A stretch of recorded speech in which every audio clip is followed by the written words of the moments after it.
প্রিয় শিক্ষার্থী বন্ধুরা, আসসালামু আলাইকুম। অনলাইন ক্লাসে সবাইকে স্বাগতম। আজকে নবম ও দশম শ্রেণীর রসায়ন বিজ্ঞানের চতুর্থ অধ্যায় নিয়ে আজ কিছু সময় তোমাদের সঙ্গে কাটাবো ইনশাল্লাহ। আসো আমরা আজকে পর্যায় সারণী কী শিখব, আমরা একটা শিক্ষণ ফল দেখে নিই। সবাই তোমরা বোর্ডের দিকে খেয়াল করো। আমরা আজ যা যা শিখব, শিক্ষণ ফল অর্থাৎ লার্নিং আউটকাম, পর্যায় সারণী কি, গ্রুপ বা শ্রেণী ও পর্যায় বলতে কি বুঝো। 2 নাম্বার হচ্ছে পর্যায় সারণীতে মৌলগুলির সঠিক বিন্যাস তা জানতে পারবে। 3 নাম্বার পর্যায় সারণীর সূত্রগুলো ব্যাখ্যা করতে পারবে। 4 নাম্বার ইলেকট্রন বিন্যাসী যে পর্যায় সারণীর মূল ভিত্তি তা ব্যাখ্যা করতে পারবে। 5 নাম্বার ইলেকট্রন বিন্যাস থেকে পর্যায় সারণীতে মৌলের অবস্থান নির্ণয় ব্যাখ্যা করতে পারবে। এবং আমরা 6 নম্বর পয়েন্ট রাখছি, কিছু কৌশল অবলম্বন করে প্রত্যেকটা গ্রুপের মৌলগুলোর সংখ্যা কি করে আমরা মনে রাখতে পারবো, তার একটা সুন্দর একটা কৌশল আমরা শেখার চেষ্টা করব। তা আসো আমরা শিখি পর্যায় সারণী কি। তোমরা দেখছো জীববিজ্ঞানে জীব জগৎকে সর্বপ্রথম ক্লাসিফিকেশন করা হয়েছিল উদ্ভিদ জগৎ আর প্রাণী জগৎ। পরবর্তীতে 5টি কিংডম বা রাজ্যে ক্লাসিফিকেশন করা হয়েছিল। কেন করা হয়েছিল? কারণ প্রত্যেকটা বিষয়কে সুচারুভাবে সংক্ষিপ্তভাবে যেন অনুধাবন করা যায় তার বৈশিষ্ট্যগুলা, এই জন্য ক্লাসিফিকেশন করা হয়েছিল। বন্ধুরা, এখানে রসায়নে দিন দিন তোমার মৌলের সংখ্যা আবিষ্কৃত হচ্ছে, যত দিন যাচ্ছে মৌলের সংখ্যা বাড়ছে। এ পর্যন্ত আবিষ্কৃত মৌলের সংখ্যা 118টা। এই 118টা মৌলের বৈশিষ্ট্য আলাদা আলাদাভাবে যদি আমরা শিখতে যেতাম তাহলে প্রচুর কষ্ট হতো। তাই বিভিন্ন বিজ্ঞানী, একজন বিজ্ঞানী না, বিভিন্ন বিজ্ঞানী অক্লান্ত পরিশ্রম করে আজকের ফসল আধুনিক পর্যায় সারণী আমরা পেয়েছি। বন্ধুরা আসো আমরা পর্যায় সারণীর প্রাথমিক একটু ইতিহাস বলি। বিভিন্ন বিজ্ঞানী এর উপরে অবদান রাখছে। সর্বপ্রথম ল্যাভেসিয়ে তিনি মৌলগুলোর বৈশিষ্ট্যে তিনি ধাতু অধাতুকে ক্লাসিফিকেশন করছিলেন, আলাদা করছিলেন। তিনি একটা সারণীও তৈরি করছিলেন 33টা মৌল দিয়ে। পরবর্তীতে বিভিন্ন বিজ্ঞানী এরপর কাজ করছে। ডুবের আইন, তিনি লক্ষ্য করছিলেন প্রতি 3টি মৌলের মধ্যে একটি সাদৃশ্য লক্ষ্য করা যায়, যেটা ডুবের আইনার ত্রয়ের সূত্র হিসাবে পরিচিত। অর্থাৎ প্রথম এবং শেষ মৌল দুটির পারমাণবিক ভর গড়, যদি আমরা পারমাণবিক ভরের গড় যদি বের করি তাহলে মধ্য মৌলটির মৌলের পারমাণবিক ভরের সমান বা প্রায় সমান হয়। সর্বপ্রথম ডুবের আইনারের ধারণাটা দিছিলেন বিধায় তাকে ডুবের আইনার ত্রয়ের সূত্র বলা হয়। বিভিন্ন বিজ্ঞানী এর উপর কাজ করছে। নিউল্যান্ড তিনি অষ্টক সূত্র দিয়ে তিনি সুন্দর একটি সাদৃশ্য লক্ষ্য করছেন। তিনি বলছেন যে সপ্তম মৌলের পরে অষ্টম যে মৌলটার, তার মধ্যে প্রথম মৌলের সাদৃশ্য রয়েছে। অর্থাৎ তিনি এভাবে ব্যাখ্যা করছেন। পরবর্তীতে 1869 সালে রুশ বিজ্ঞানী অর্থাৎ রাশিয়ান বিজ্ঞানী মেন্ডেলিভ তিনি সুন্দর একটি সারণী, একটি ছক, একটি তালিকা তৈরি করে আমাদের সামনে উপস্থাপন করছিলেন। তিনি যে সারণীটা তৈরি করছিলেন সেই সারণীতে 12টি পর্যায় অর্থাৎ অনুভূমিক সারি এবং উলম্ব সারি ছিল 8টা। আজ কালের বিবর্তনে বিভিন্ন সমস্যায় জর্জরিত হওয়ার অর্থাৎ ব্যাখ্যা করতে না পারার কারণে আজ 7টি পর্যায় এবং 18টি গ্রুপে ক্লাসিফিকেশন করে আধুনিক পর্যায় সারণী হিসাবে একটি সারণী আমাদের কাছে উপস্থাপন করছে। বন্ধুরা, আসো পিরিয়ডিক টেবিল বা পর্যায় সারণী কি। আমাদের প্রথম শিখন ফলে ছিল পর্যায় সারণী কি। সদৃশ মৌলগুলোকে একই গ্রুপে এবং বৈসাদৃশ অর্থাৎ যেগুলোর মিল নাই তাদেরকে ভিন্ন সারিতে সাজিয়ে যে তালিকা তৈরি করা হয়েছিল তাকে পর্যায় সারণী বা পিরিয়ডিক টেবিল বলা হয়। তাহলে এই পিরিয়ডিক টেবিলের গ্রুপ বা শ্রেণী কি? বন্ধুরা, পর্যায় সারণীতে এরকম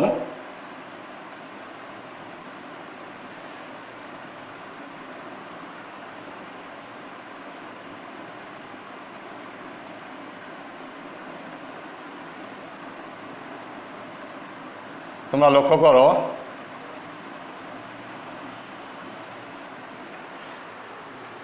উলম্ব সারিগুলোকে গ্রুপ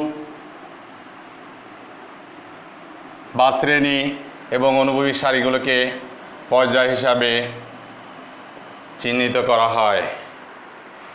তাহলে আমরা পর্যায় কি এবং গ্রুপ কি আমরা শিখলাম। তাহলে আমাদের প্রথম পয়েন্ট ছিল গ্রুপ বা শ্রেণী ও পর্যায় বলতে কি বুঝো। আসো আমরা পর্যায় সারণীতে মৌলগুলির সঠিক বিন্যাস তা জানতে পারবে। পর্যায় সারণীতে সর্বপ্রথম যার পরে ভিত্তি করে মৌলগুলোকে সাজানো হয়েছিল সেটা হচ্ছে পারমাণবিক ভর। তোমরা জানো পারমাণবিক সংখ্যা, ইলেকট্রন বিন্যাস, বিভিন্ন নাম শুনছো। পারমাণবিক ভর কি? কোনো মৌলের একটি পরমাণু ভর কার্বন 12 আইসোটোপের 1/12 অংশের তুলনায় যত গুণ ভারী সেই নিত্য সংখ্যাটাকেই বলা হচ্ছে পারমাণবিক ভর। আমরা ভর সংখ্যা হিসাবেও জানি। প্রোটন ও নিউট্রনের একত্রে সংখ্যাকে ভর সংখ্যা বলা হয়।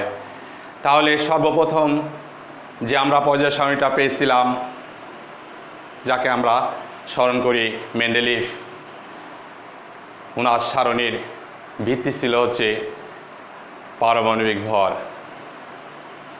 তাহলে বন্ধুরা আসো আমরা রুশ বিজ্ঞানী 1869 সালে যে পর্যায় সারণীর সূত্রটা দিছিলেন, একটা নিয়ম দিছিলেন, যে সূত্রের পরে ভিত্তি করে তার আবিষ্কৃত মৌলগুলো, অর্থাৎ তিনি যে মৌলগুলো আবিষ্কার করছিলেন তখন 63টা মৌল তিনি আবিষ্কার তখন পর্যন্ত আবিষ্কৃত হয়েছিল এবং ভবিষ্যৎবাণী করেছিলেন 4টে মৌলের। পরবর্তীতে সে 4টে মৌলও আবিষ্কৃত হয়েছিল। তাহলে তার পর্যায় সারণীকে আমরা অবশ্যই মূল্যায়ন করব। যাও তাহলে মেন্ডেলিভের পর্যায় সারণীটা কি?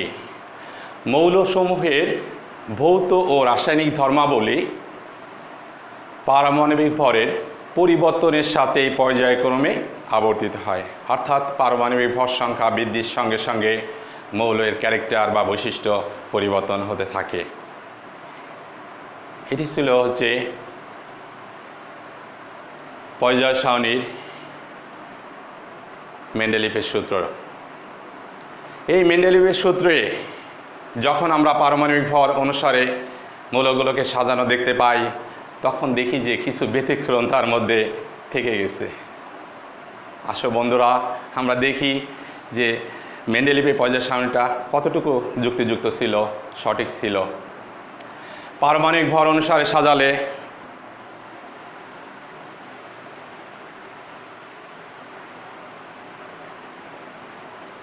তোমার আর্গনের পারমাণবিক ভর 40 এবং পটাশিয়ামের পারমাণবিক ভর 39। তাহলে মেন্ডেলিভের সূত্র মতে পটাশিয়ামকে পর্যায় সারণীতে স্থান দেওয়ার কথা এবং তারপর আর্গনকে দেওয়ার কথা, কিন্তু একই বৈশিষ্ট্য একই গ্রুপে বৈশিষ্ট্য বজায় রাখতে যেয়ে আর্গনকে আগে এবং পটাশিয়ামকে পরে স্থান দেওয়া হয়েছে, যেটা মেন্ডেলিফের পর্যায় সারণীর বড় ত্রুটি ছিল। এরকম অসংখ্য মৌলের মধ্যে বৈসাদৃশ্য অর্থাৎ অমিল লক্ষ্য করা যায়। তাই 1913 সালে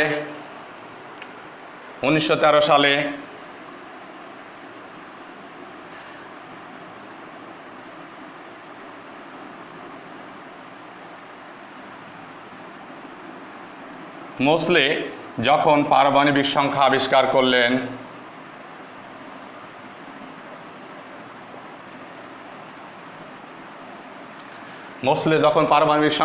করলেন, তখন মেন্ডেলিফের পর্যায় সারণীটা সংশোধন করে পারমাণবিক ভরের স্থলে পারমাণবিক সংখ্যা স্থাপন করা হলো, সেখানে জুড়ে দেওয়া হলো। তাহলে 1913 সালে মোসলে কর্তৃক সংশোধিত পর্যায় সারণীটা কী দাঁড়ালো? তাহলে মৌলসমূহের ভৌত ও রাসায়নিক ধর্মাবলী তার পারমাণবিক সংখ্যা পরিবর্তনের সাথে পর্যায়ক্রমে আবর্তিত হয়। পারমাণবিক সংখ্যা কি? কোন মৌলের প্রোটন সংখ্যাকে সেই মৌলের পারমাণবিক সংখ্যা বলে। অর্থাৎ আমরা জানি একটা মৌলের স্থায়ী 3টি কণা, ইলেকট্রন, প্রোটন, নিউট্রন। প্রত্যেকটা মৌলের বৈশিষ্ট্য নির্ধারণকারী কণা হচ্ছে প্রোটন। এই প্রোটনের সংখ্যাটাই হচ্ছে পারমাণবিক সংখ্যা। আমরা জানি কোনো পরমাণু বিদ্যুৎ নিরপেক্ষ মানে হচ্ছে প্রোটন আর ইলেকট্রন সংখ্যা সমান থাকে। পরবর্তীতে সর্বজন স্বীকৃত যে পারমাণবিক সংখ্যা না, এর থেকে আরও যুক্তিযুক্ত হচ্ছে ইলেকট্রন বিন্যাসই হচ্ছে পর্যায় সারণীর মূল ভিত্তি।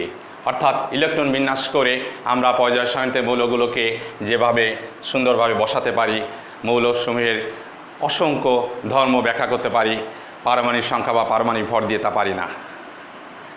তাহলে সর্বশেষ প্রথম পারমাণবিক ভর, তারপরে পারমাণবিক সংখ্যা, সর্বশেষ ইলেকট্রন বিন্যাসই হচ্ছে পর্যায় সারণীর মূল ভিত্তি। কেন বন্ধু ইলেকট্রন বিন্যাসী পর্যায় সারণী কেন মূল ভিত্তি? কারণ ইলেকট্রন বিন্যাসের মাধ্যমে যেরকম মৌলগুলোকে সুন্দরভাবে সাজানো যায়, তার বৈশিষ্ট্য, কোন মৌলটা ধাতু, কোন মৌলটা অধাতু, কোনটা ক্ষার ধাতু, কোনটা মৃৎ ক্ষার ধাতু, কোনটা অধাতু, সুন্দরভাবে আমরা চিহ্নিত করতে পারি। অর্থাৎ কোনো মৌলের বাইরে কক্ষপথে যদি 1 থেকে 3টে ইলেকট্রন থাকে সেগুলো ধাতু, 5 থেকে 7টা থাকলে সেগুলো অধাতু। একটা ইলেকট্রন যদি সে দান করে তাহলে ধনাত্মক আয়নে পরিণত হয়, 2টো ইলেকট্রন দান করে ধনাত্মক আয়নে, 3টা ইলেকট্রন দান করে ঋণাত্মক আয়নে পরিণত হয়। 5 থেকে 7টা থাকলে অষ্টক পূরণের জন্য যে কটা ইলেকট্রন লাগে সে কটা ইলেকট্রন গ্রহণ সে কটা ইলেকট্রনের গ্রহণের টেন্ডেন্সি থাকে, তাই তারা হচ্ছে ঋণাত্মক আয়ন। বন্ধুরা, এভাবে আমরা ইলেকট্রন বিন্যাস দিয়ে আমরা মৌলগুলোর বিভিন্ন বৈশিষ্ট্য আমরা আলোচনা করতে পারি। তাই আমরা এক কথায় বলতে পারি ইলেকট্রন বিন্যাসই হচ্ছে পর্যায় সারণীর মূল ভিত্তি। ইলেকট্রন বিন্যাসই পর্যায় সারণীর মূল ভিত্তি। আচ্ছা,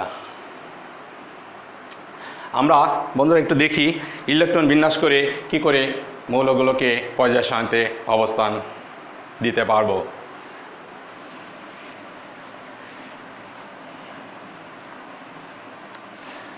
আমরা পরমাণু নিউক্লিয়াসের প্রোটন আর নিউট্রন জড়সড় হয়ে থাকে, তার চারিপাশে ইলেকট্রনগুলো বিভিন্ন অনুমোদিত কক্ষপথে প্রদক্ষিণ করে। আমরা নিউক্লিয়াসের নিকটবর্তী কক্ষপথটি 1 নম্বর কক্ষপথ, যেটা আমরা কে সেল হিসাবে ইন্ডিকেট করি, 2 নম্বর কক্ষপথকে এল সেল, 3 নম্বর কক্ষপথে এম সেল, 4 নম্বর কক্ষপথকে এন, এভাবে আমরা ইন্ডিকেট করতে পারি। বন্ধুরা, প্রত্যেকটা কক্ষপথে কয়টা ইলেকট্রন থাকতে পারে? বিজ্ঞানী বিউরি আমাদের সুন্দর একটা সূত্র দিচ্ছেন, 2n² সংখ্যক ইলেকট্রন থাকতে পারে। এনটা হচ্ছে প্রধান কক্ষপথ নাম্বার, অর্থাৎ n সমান সমান যদি 1 হয়, অর্থাৎ 1 নম্বর কক্ষপথে ইলেকট্রন থাকবে দুটো, 2 নম্বর কক্ষপথে L কক্ষপথ বা L শক্তি স্তর, সেখানে 8টা, n সমান সমান 3 হলে 18টা, তারপরে 32,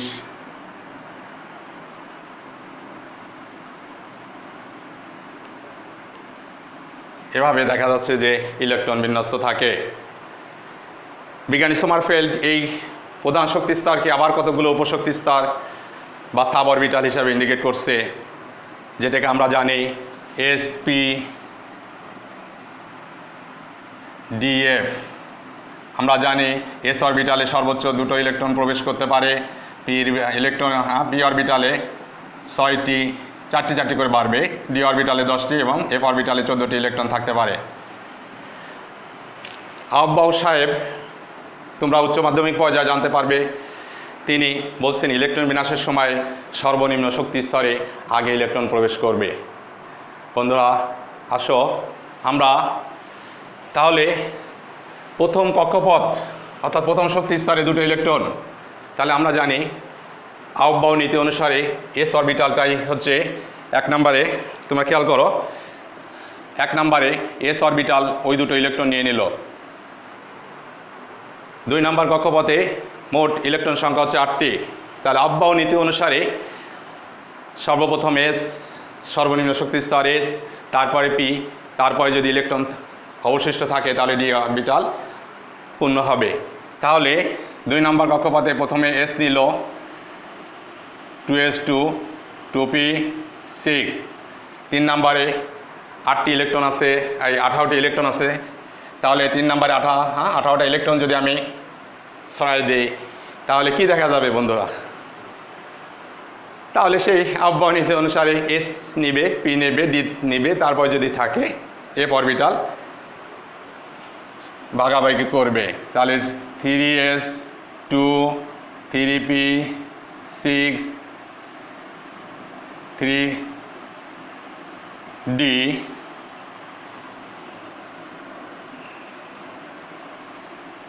10। 4 নাম্বার চতুর্থ শক্তি স্তর হচ্ছে 32টা ইলেকট্রন থাকবে, তাহলে 4s2 4p6 4d10 4f14। দেখো 32টা, আমরা এই পর্যন্ত থাকি। এখন তৃতীয় শক্তি স্তর এবং চতুর্থ শক্তি স্তর পাশাপাশি হয়,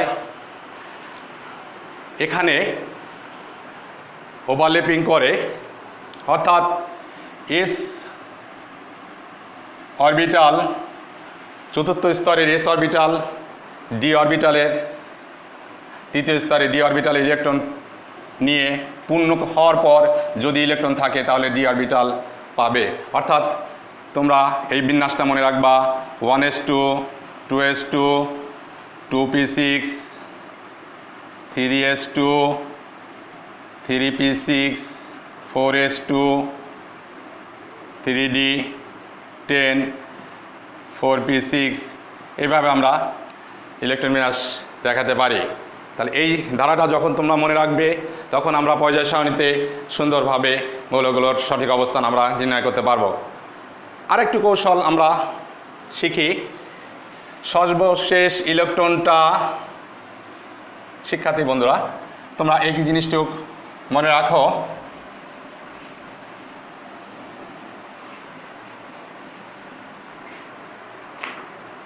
সর্বশেষ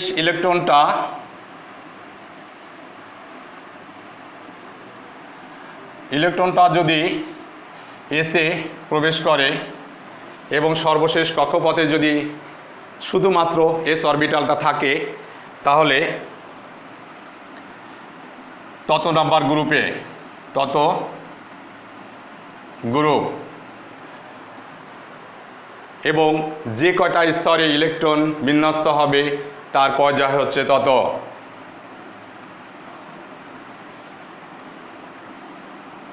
যত স্তরে ইলেকট্রন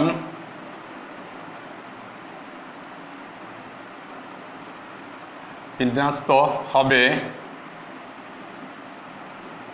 তত পর্যায়। এটা প্রত্যেকটা ক্ষেত্রে নাম্বার 1। নাম্বার 2, সর্বশেষ ইলেকট্রন পিতে প্রবেশ করলে এবং তার পূর্বে এস একই, অর্থাৎ সর্বশেষ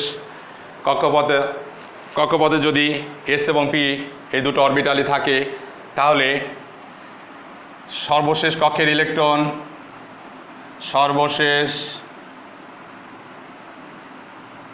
কক্ষের ইলেকট্রন যোগ 10 = তত গ্রুপ। বন্ধুরা 3 নাম্বার, সর্বশেষ ইলেকট্রন ডিতে প্রবেশ করলে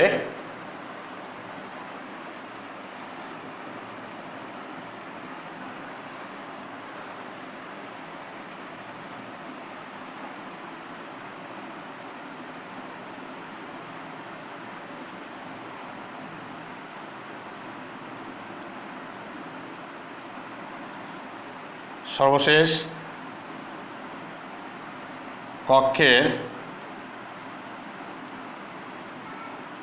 ইলেকট্রনই তত গ্রুপ। এটাকে আমরা ডি ব্লক মৌল বলবো, ডি ব্লক মৌল। এখানে n-1 s এবং n অর্থাৎ 2d, অর্থাৎ ডি অরবিটালের পূর্ব কক্ষপথের এস অরবিটাল যদি থাকে তাহলে এই নিয়মটা প্রযোজ্য।